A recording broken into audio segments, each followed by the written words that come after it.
You learned too early that you needed to please in order to be loved, that you needed to be good, be useful, be desirable to deserve someone's presence.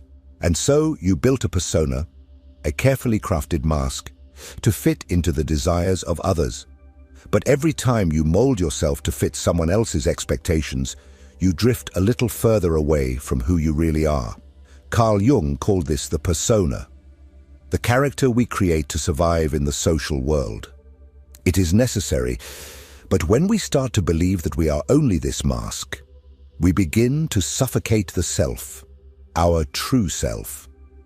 And this is exactly what happens in relationships marked by emotional dependency. You dim your light to keep the other person close. You silence your wants, your pains, your essence, just to avoid rejection. The problem is that this validation you seek so much from the outside, in the gaze, in the touch, in the approval of others, is never enough.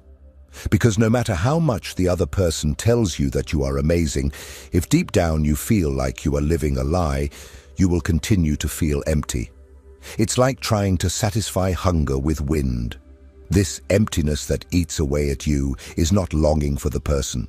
It is longing for yourself, for what you had to abandon to be accepted, for the freedom to exist without the fear of being left. And as long as you continue to depend on the other to know who you are, each absence will be a collapse. Each silence will be interpreted as rejection. Each criticism will be a deep wound.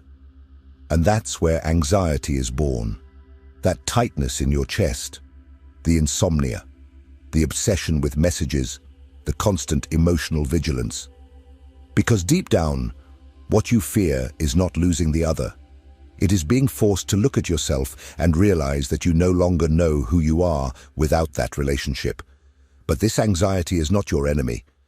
It is a signal, a symptom that your psyche is in conflict, that parts of you are fighting to emerge, but you keep pushing them down into the basement of the unconscious. And the more you try to ignore them, the louder they scream. And that's when we begin to understand the true role of anxiety in toxic relationships. It is not just a side effect, it is the alarm of the soul.